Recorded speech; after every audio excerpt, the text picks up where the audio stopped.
Citytv talking with Melanie Bannister from Sylvan Learning, and we're very focused today on the teens going back to school, setting goals, and it's funny, you know, the older a child gets, you go from please go to sleep, please stay asleep, please sleep in, just go watch cartoons, to get up. Yes. Get out of bed. It's school time. What do we do to motivate teens with this shift? Oh, well, it is hard because they want to go to bed later because all their friends are staying up later, and then thus they want to get up later. And also their body clocks change a bit and they want to sleep in. But important to try and maintain a earlier bedtime, and then have them set some goals, because goals are very important.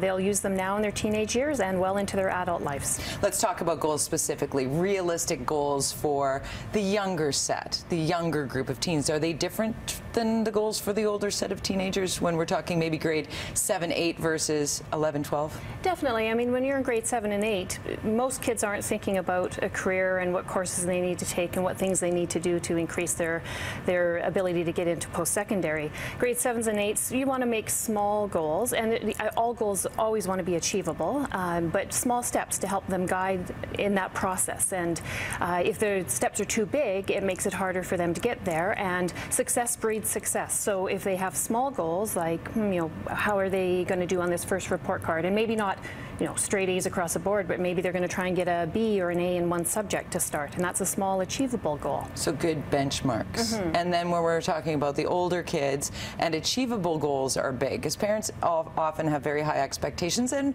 just the want for their child to have any opportunity. We put a lot of pressure on our kids, don't we? We do, and I mean, teenage years are full of, you know, anxiety and stress and trying to fit in with everybody. Hormones, definitely. Yeah. Trying to fit in with everyone, yet making your own identity.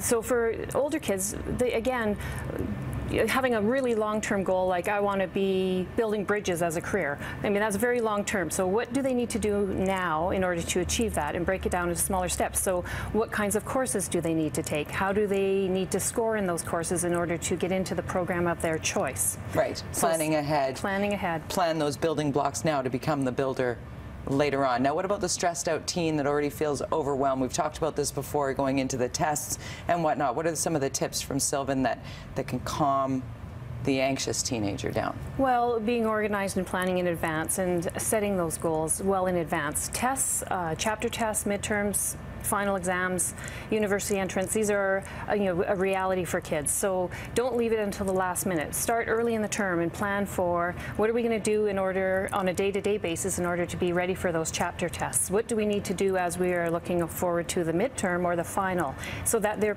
preparing weeks in advance, as opposed to trying to cram everything into the last minute. And having that plan in place will really help to reduce the anxiety for the kids when they're approaching those exams, because they will feel ready, they'll feel prepared. You will have discussed with them what do we need to achieve, but also what happens if we don't make that goal? What can we learn from it? And they know it's okay. What about when they bring their calculus homework home and as parents we don't know how to help them? Definitely. Well, you seek help for those types of things. When it's outside of your area of expertise, then you really do want to get some outside help. I'm great at math up to a certain point, but I will reach that point in high school where I need to seek help. Right, indeed. So a good place to go is Sylvan Learning to figure that out. We thank you, Melanie, for being here.